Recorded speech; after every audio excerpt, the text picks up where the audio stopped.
पिछले श्लोक में भगवान ने बताया कि मुझे जो लोग नहीं जानते उनके सामने मैं प्रकट नहीं होता हूँ। तो अब 7वें अध्याय के 27वें श्लोक में भगवान बता रहे हैं कि मुझको न जानने में मुख्य कारण क्या है। अगर कोई मुझे नहीं जान रहा है, इसके पीछे भी तो कोई कारण होगा ना। तो इसके पीछे क्या कारण है, इसके बारे में भगवान बता रहे हैं। इच्छा द्वेष समुत्थेन द्वंद्व मोहेन भारत सर्वभूतानि सम्मोहं सर्गे यान्ति परन्तप। भगवान बता रहे हैं कि इच्छा द्वेष समुत्थेन, कि इच्छा जो हमारे अंदर बहुत सारी इच्छाएं रहती है हमेशा के, ये चीज भी हो जाए, वो चीज भी, वो इच्छा। और फिर द्वेष, द्वेष इच्छा के कारण तो राग होता है ना। किसी भी चीज में हमारी इच्छा उत्पन्न होती है तो उससे हमारा, उसके प्रति हमारा राग होने लगता है। और फिर जब हमें वो चीज प्राप्त नहीं होती तो द्वेष होने लगता है। तो इच्छा और द्वेष, इससे क्या होता है, द्वंद्व उत्पन्न होता है। द्वंद्व मोह, ये गलत वो गलत, ये सही, ये सब चीजें बड़ा बहुत ज्यादा अंदर द्वंद्व होने लगता है। तो जिससे क्या होता है कि मनुष्य जो है मोहित हो जाता है, और इससे मोहित होने के कारण परमात्मा से विमुख हो जाता है। जैसे आप परिवार में देखिए कि अगर आप, बहुत से लोग आपके घर में आ गए हैं या आप नित्य प्रतिदिन भी कार्य कर रहे हैं, तो आपके जो दिनचर्या है, कई बार आपकी यही इच्छा या राग और द्वेष के कारण गलत हो जाती है, खराब हो जाती है, बिगड़ जाती है आपकी दैनिक चर्या।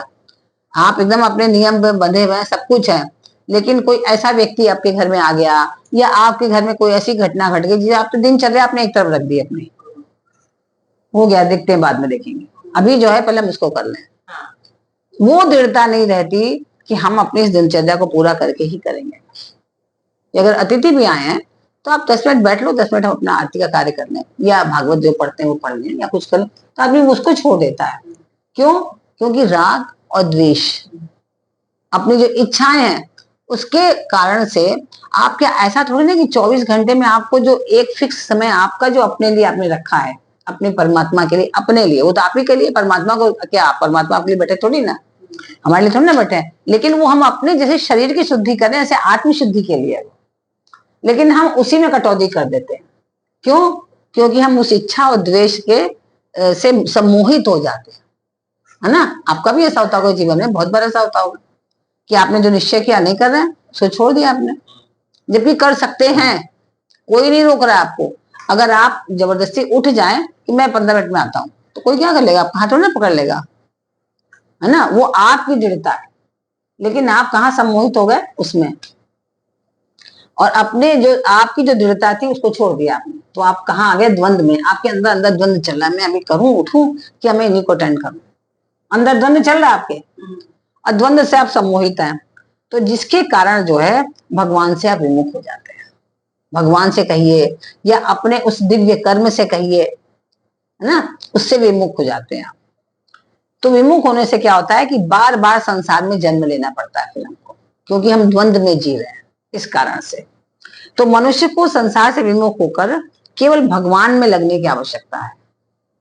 अपना कर्म करो आप, लेकिन जो आपने निश्चय किया है, आपने 10 मिनट 15 मिनट 1 घंटा 2 घंटा जो निश्चय किया है उसको मत त्यागो, उसमें आप दृढ़ रहने का हमेशा 100% प्रयास करो। प्रयास ही नहीं, कर्म करो, तब दृढ़ होगा। तो क्या होता है कि भगवान से क्या होता है कि मनुष्य जो है संसार से सम्मुख हो जाता है और भगवान से विमुख हो जाता है। और भगवान से जब विमुख हो जाता है तो क्या होता है कि बहुत बड़ी बाधा हो जाती है, फिर आप समझ ही नहीं पाते हो। तो क्योंकि मनुष्य शरीर जो है विवेक प्रधान है ना, पशु पक्षी तो कभी विवेक है नहीं, मनुष्य के पास विवेक है। तो मनुष्य की प्रवृत्ति और निवृत्ति, हमारे अंदर प्रवृत्ति भी है और निवृत्ति भी है, किसी चीज को पकड़ना और किसी चीज को छोड़ना। अब हमें ये निर्णय करना है कि हम किसको पकड़ें और किसको छोड़ें, लेकिन हम वही गलती कर देते हैं। किसको पकड़ते हैं? संसार को। और किसको छोड़ते हैं? भगवान को। तो प्रवृत्ति निवृत्ति जो दो मनुष्यों की प्रवृत्ति है, हम उसमें ही उलझे रहते हैं, और कहाँ हमको पकड़ना है, किसको हमें छोड़ना है, ये निर्णय नहीं कर पाते हैं। और ये निर्णय न कर पाने का ये हम लोग परेशान होते हैं, है ना। तो जिसके कारण इतनी विपरीत परिस्थितियां पैदा होती हैं। तो इसलिए हमें पहले तो ये निश्चय करना है कि क्या प्रवृत्ति है और क्या निवृत्ति है, हमें उसमें क्या करना है, ये हमें अच्छी तरह समझना चाहिए हमेशा, हर दिनचर्या में। आप भगवान को ही ना लें अगर, तो भी कई बार ऐसा होता है कि आपको अपना काम करना है और उसी समय आपको बहुत तेज नींद भी आ गई या कोई बहुत प्रिय मित्र भी आ गए, अरे बाद में कर लेंगे, होता है ना। तो क्यों कोई आदमी पीछे हो जाता है, कोई आदमी बहुत आगे बढ़ जाता है अपने कार्य क्षेत्र में, कोई तो वजह होती है ना, क्योंकि वो किसमें प्रवृत्ति करनी और किसमें निवृत्ति करनी इसका निर्णय सही ढंग से नहीं कर पाता, इसलिए वो ऐसा करता है। आप किसी भी क्षेत्र में हो, किसी भी कार्य में हो, किसी भी पद पर हो, लेकिन ये निर्णय करना आपको सही आना चाहिए कि कहाँ हमारी प्रवृत्ति हो और कहाँ निवृत्ति हो, किसका हम त्याग करें और किसको हम धारण करें, ये जानना बहुत आवश्यक है। तो भगवान यही कह रहे हैं कि मनुष्य की जो दो प्रवृत्तियां हैं कि एक तरफ लगाना है, एक तरफ से हमको हटाना है, लेकिन हम उसमें सही निर्णय नहीं कर पाते। तो मनुष्य को अब परमात्मा में तो अपनी वृत्ति को लगाना चाहिए और संसार से अपनी वृत्ति को हटाना चाहिए। तो जिससे क्या होगा कि आपके अंदर द्वंद्व खत्म होगा। पहले तो अगर द्वंद्व रहेगा तो आप कैसे कार्य करोगे, आप कर ही नहीं पाओगे। तो इन दोनों वृत्तियों को जब मनुष्य केवल संसार में, तो मनुष्य क्या करता है कि प्रवृत्ति भी संसार में ही लगाता है और निवृत्ति भी संसार में ही लगाता है। कैसे लगाता है? जो प्रवृत्ति, जो आपके आपके मन की काम हो रहे हैं उसमें तो आप प्रवृत्ति करने लगे, और जहां मन के प्रतिकूल कार्य हो रहा है उससे निवृत्ति करने लगे। अब हम उससे नहीं मिलेंगे, हम उससे संबंध नहीं रखेंगे, अब हम वहां नहीं जाएंगे। तो आपने निवृत्ति भी संसार के लिए किया और प्रवृत्ति भी संसार के लिए किया, दोनों कर्म संसार के लिए किया। तो आपने फिर अपने लिए क्या किया? भगवान के लिए मत कहो, आप अपने लिए ही कर रहे हो। आपने अपने लिए क्या किया? न प्रवृत्ति किया न निवृत्ति, कुछ भी नहीं किया। तो आपको अपने लिए सोचना पड़ेगा ना कि आप अपने लिए क्या कर रहे हैं, सोचना पड़ेगा ना। आप तो प्रवृत्ति भी संसार के लिए कर रहे हैं और निवृत्ति भी संसार के लिए कर रहे हैं। मतलब जो आपके लिए अच्छा कहने लगा, आपकी प्रशंसा करने लगा, आपके बारे में सोचने लगा, बस आप उसकी प्रवृत्ति होगी आपके मन में, भले ही उसका दूरगामी परिणाम क्या हो आपने ध्यान नहीं दिया। लेकिन जो अभी आपको जिसने कड़वा बोल दिया, जबकि कबीरदास जी ने क्या कहा है, कबीरदास जी ने कहा या किसी तुलसीदास सूरदास जी ने कहा, मेरे को एकदम याद नहीं है, कि निंदक नियरे राखिए आंगन कुटी छबाए और बिन साबुन बिन पानी बिनु साबुना निर्मल करे स्वभाव। लेकिन आज की क्या स्थिति है?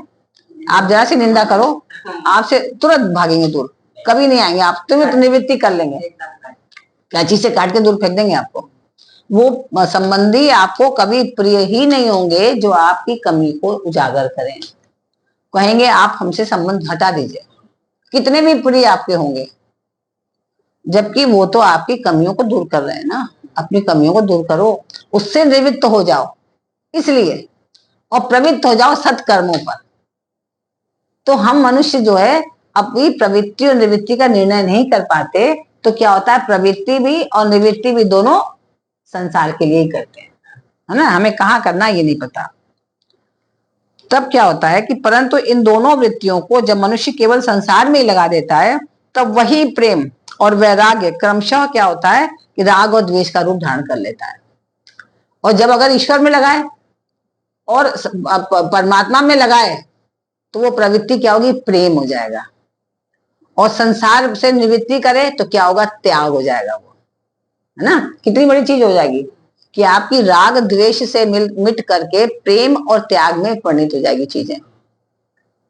तो उसमें ध्यान देना, जिससे मनुष्य जो है संसार में उलझ जाता है। अब हम प्रवृत्ति भी उसी में कर रहे हैं और निवृत्ति भी उसी में कर रहे हैं, तो हम उलझ गए, फिर उससे हम निकल ही नहीं पा रहे, उसी जाल में फंस गए और भगवान से सर्वथा विमुख हो जाता है, अपने से सर्वथा विमुख हो जाता है, अपने से दूर होता जाता है। आप देखो परेशान व्यक्ति आते हैं, हम क्या करें, हमें उस व्यक्ति ने बहुत परेशान करके रखा है। भाई आप अपने तरफ जाओ ना, आप उस व्यक्ति की तरफ क्यों जा रहे हो? आप अगर सबसे बड़ा बचने का रास्ता यह है कि आप उसकी तरफ जाना बंद करो, उसकी तरफ सोचना बंद करो, उसकी तरफ देखना बंद करो, अपनी तरफ जाना शुरू करो, तो आप आत्मोन्नति करने लगोगे। आप स्वयं में आपका विकास होना शुरू हो जाएगा। और जब तक आप ये सोचते रहोगे कि उसने मेरे को ऐसा कहा, उसने मेरे को टांग पकड़ के खींचा, या वो मेरे को रोक रहा है, या वो मुझे करने नहीं दे रहा है, या मुझे दुख दे रहा है, तो क्या होगा, आप उसी में फंसे रहिएगा। आप छोड़ो, जो कह रहा है कहने दो।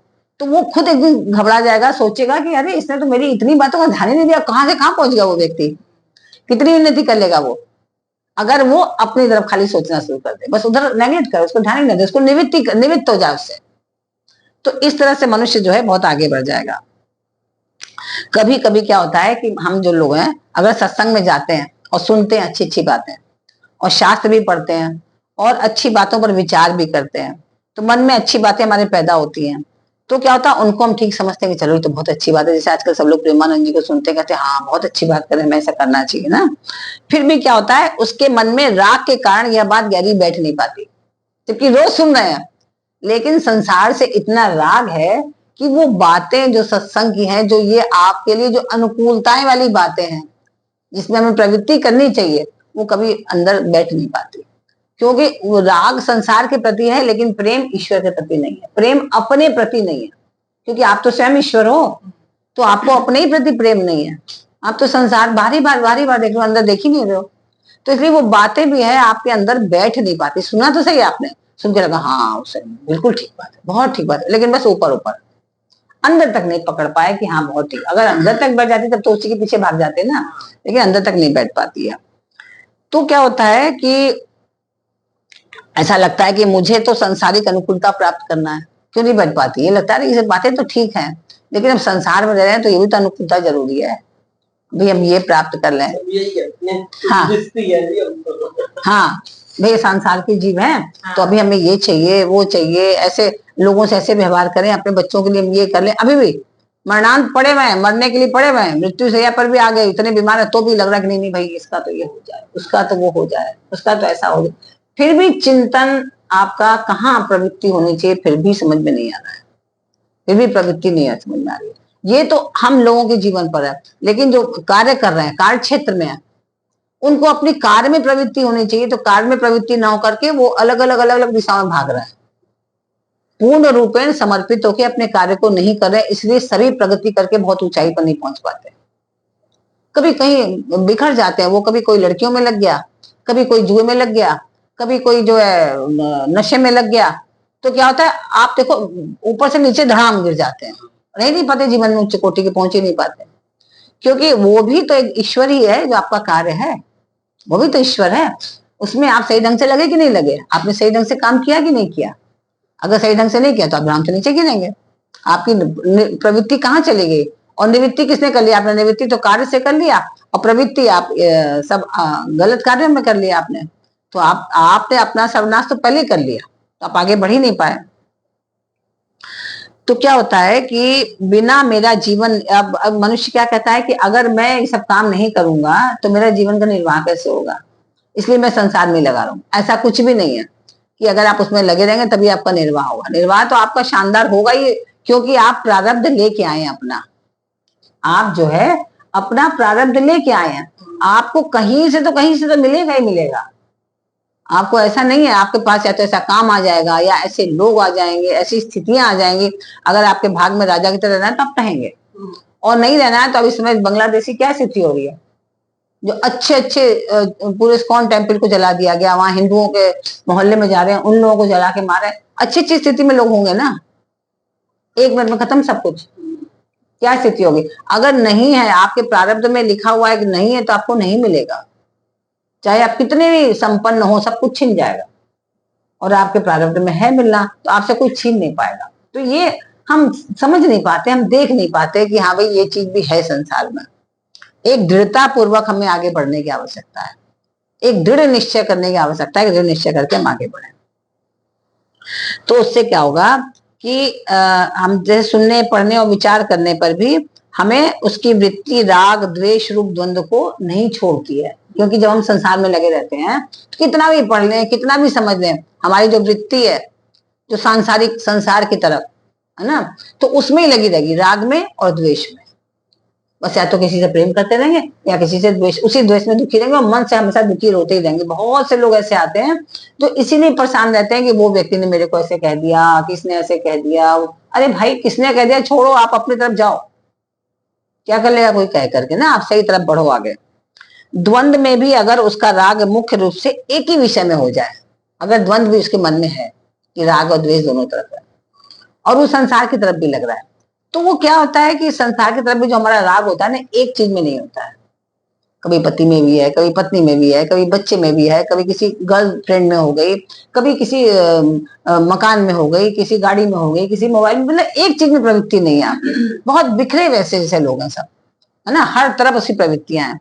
तो अगर मुख्य रूप से एक ही में प्रवृत्ति हो जाए, चाहे जिसमें भी हो जाए आपकी, तो भी ठीक हो जाए। जैसे ये ऐसा क्यों कहा भगवान ने कि जैसे जो भक्त एक बिल्व मंगल थे, एक भक्त थे बड़े प्रसिद्ध, उनका नाम था बिल्व मंगल। तो जो बिल्व मंगल थे वो एक वृत्ति चिंतामणि नाम की एक वेश्या थी, उसमें उनका मन लग गया। अब उसमें उनका मन लग गया तो वो सारे संसार को छोड़कर उसी में लगे रहते थे, उनको कोई अच्छा नहीं लगता था। हर समय बस ये चिंतामणि नामक जो वेश्या है उसी का चिंतन करें, उसी के बारे में सोचें, उसी के पास जाएं, उसी के पास रहें, उसी से पूछें। मतलब उनको कोई दिखते नहीं था। अगर भगवान भी आ जाए ना तो उनको भगवान से मतलब नहीं, चिंतामणि से मतलब।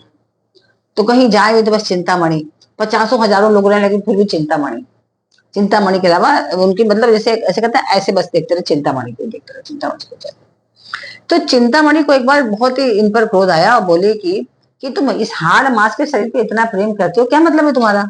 अगर तुम इतना भगवान से प्रेम कर लो तो तुम्हारा उद्धार हो जाए, तुम ब्रो तो चले आते हो, यहाँ से जाओ तुम। तो जब उसने इतना उनको हटा दिया, जबकि उसके ऊपर बिल्कुल आकृष्ट थे, तो जैसे वो पूर्ण रूप से समर्पित थे चिंतामणि पर, पूरे संसार से मुक्त होकर के वो वैसे ही ईश्वर पे समर्पित हो गए। फिर उन्होंने किसी संसार को देखा ही नहीं। चिंता मतलब इतना उनका दिल टूट गया, इतने देखे कि उनकी प्रवृत्ति हो गई थी केवल एक को भजने की। उस एक चिंतामणि को बसते थे, सोते जागते उठते बैठते, कहीं जाए तो उसकी बाहर जाते उसकी छाता लगा के ले जाए क्योंकि उसको धूप न लग जाए। कोई हाँ, उनकी भी एक कहानी थी। तो बोले वो तो उनकी पत्नी थी, चलो पत्नी से भी प्रेम था, लेकिन ये तो वेश्या से करते थे ना। तो जब वेश्या ने उनको डांटा तो वो ऐसा हुआ कि वो भगवान पे ही समर्पित हो गए, और फिर भगवान को भी जैसे वेश्या पे समर्पित थे उसी तरह से भगवान पे ही समर्पित हो गए। जो कुछ है बस यही है, अब कुछ है ही नहीं, कोई द्वंद्व ही नहीं था। फिर कोई ना किसी से राग, ना कोई द्वेष, ना कोई निवृत्ति, ना कोई प्रवृत्ति, एक ही चीज है। तो भी उनका उद्धार हो गया और भक्ति का आनंद उनको मिला स्वलग। तो ऐसे ही देखिए कि जैसे इसमें इसी तरह से कि जैसे शिशुपाल थे और कंस थे। तो शिशुपाल जो था, एकमात्र उसका ये निर्णय था कि ये दुष्ट है कृष्ण, और शत्रु की भावना से हर समय जो है, द्वेष की भावना से हमेशा उसका चिंतन करता था, मैं इनको कैसे नीचा दिखाऊं। उसको मन में किसी के प्रति कोई प्रवृत्ति नहीं थी, न कोई और किसी के प्रति राग था, न द्वेष था, बस एक द्वेष था केवल कृष्ण के प्रति। और वो पूर्ण रूपेण इतना दृढ़ द्वेष था, कहीं भी रहे, परिवार में रहे, समाज में रहे, कहीं रहे, बस कृष्ण पे उंगली उठा अलिया पकना शुरू कर दे। तो क्या हुआ कि कृष्ण ने उनको मुक्ति दिला दी। ये ठीक है कि उसने भक्ति का आनंद नहीं ले पाया, अगर भक्त बन जाता तो उसमें खोता, एक आनंद लेता, लेकिन कुछ भी नहीं किया फिर भी उसको मुक्ति तो मिल ही गई, है ना, क्योंकि पूर्ण समर्पित होकर उसने ये कार्य किया था। ऐसे ही कंस ने भी, कंस क्या होता था, शत्रु मानता था, भगवान कृष्ण को शत्रु मानता था। तो हर समय सोचता रहा वो आ गया, अब उठेगा, अब इधर से आ जाएगा, अब उधर से आ जाएगा, अब ऐसे ना कर ले, वैसे ना कर ले, सो ही नहीं पाता था वो, हर समय कृष्ण को ही सोचता रहता था। तो अब कृष्ण को ही हर समय सोचने के कारण जब कृष्ण भगवान ने उसको मारा तो उसको मुक्ति मिल गई। तो भगवान कहते हैं कि या तो भी एक ही तरफ आपका दिमाग जाए ना, फिर कहीं और ना जाए। तो क्या होता है कि किसी भी तरह से भगवान की तरफ आकर्षण हो जाए, चाहे द्वेष के कारण, चाहे राग के कारण, है ना, किसी भी कारण भगवान की तरफ हमें आकर्षण होना चाहिए। भगवान मतलब आप स्वयं भी, हमारे अंदर भी तो भगवान ही है। तो हमें अपने अंदर के प्रति आकर्षण, इस शरीर के प्रति नहीं। ये जड़ शरीर तो समाप्त होने वाला है, और लेकिन जो आत्मा है वो तो कभी समाप्त नहीं होगी। तो उससे भी हम अगर वैसे ही प्रेम करें अपनी आत्मा से, हम अपनी आत्मा से ही प्रेम नहीं कर पाते हैं, है ना, सबसे प्रेम करते हैं लेकिन उससे नहीं प्रेम करते। तो क्या होगा कि संसार में राग, द्वेष, काम, क्रोध, ठीक बेठीक, अनुकूल प्रतिकूल, सब द्वंद्व रहेंगे। तो इससे क्या होगा, अगर हम इसमें उलझे रहेंगे तो हमारी जो मूर्खता है, ये दृढ़ होती जाएगी, कमजोर नहीं होगी। अगर इसमें उलझे रहेंगे तो ये तो और दृढ़ हो जाएगी। जितना हम उलझेंगे, आप देखिए उलझना शुरू करिए आप उसमें, तो आपके फिर उसमें स्टोरियां चलती रहेंगी, ऐसा होगा तो ऐसा होगा, ऐसा होगा तो ऐसा होगा, स्टोरी बंद ही नहीं होगी। फिर तो आप उसमें उलझते जाएंगे और मूड बनते जाएंगे।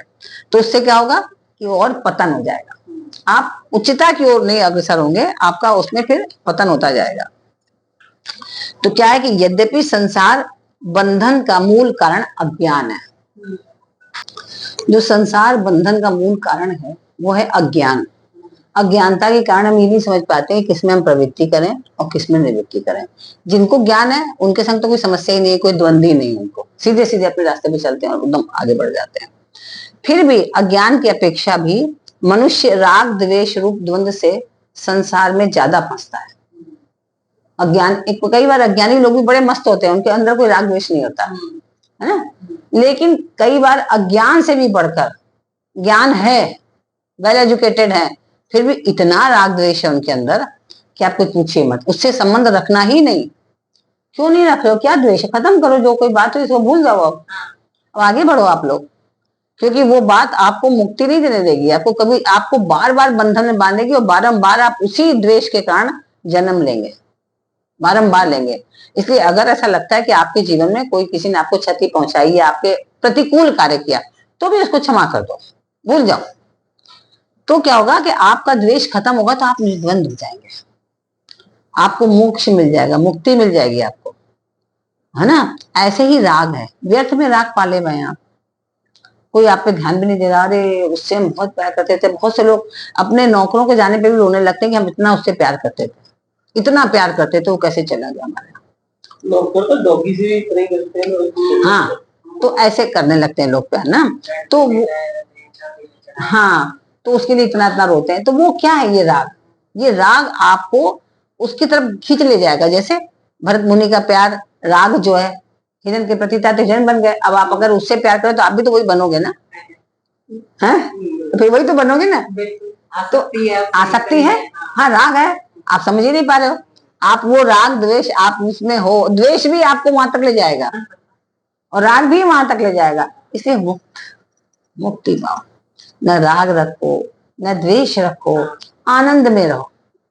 देखो आप ये सोचोगे तो कितना आनंद आने लगता है कि हमारा न कोई मित्र है न कोई शत्रु, सबसे हमें प्यार है, जो आए उससे हमें प्यार है, जो आए उससे प्रेम है, जो ना आए उससे भी प्रेम है, सबसे प्रेम है, सबसे प्यारे, सब हमारे लिए आनंददायक है। तो क्या होगा, धीरे धीरे धीरे धीरे धीरे धीरे करके हमें उसे मुक्ति मिलने लगेगी। तो क्या होता है कि किसी देश काल वस्तु व्यक्ति परिस्थिति आदि को हम अपने सुख दुख का कारण मानने से राग द्वेष पैदा होने लगता है हमारे अंदर। जब हम समझते हैं ना कि हम वहां जाएंगे तो हमें ज्यादा सुख मिलेगा, या वो व्यक्ति आ जाए तो हम ज्यादा सुखी हो जाएंगे, अरे वो मेरे घर में ना आने तो बहुत दुख देता है, यही सब तो राग द्वेष का कारण है। ठीक है, जिसको आना आओ, नहीं आना मत आओ, हर में हम लोग खुश हैं, हर में हम प्रसन्न है, ये मन में होना चाहिए। तो जिसको अपने सुख का कारण मानते हैं उसके प्रति हमारे मन में क्या होता है, राग हो जाता है ना। और जिसको अपने दुख का कारण मानते हैं उससे हमें द्वेष हो जाता है।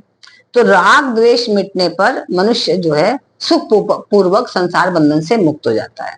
तो भगवान ने गीता में भी कहा है, आप लोग ने पढ़ा भी था 5वें अध्याय में, निर्द्वंद्वो ही महाबाहो सुखम बंधात प्रमुच्यते ना। जिसके अंदर द्वंद्व नहीं है वही जो है बंधनों से मुक्त हो सकता है।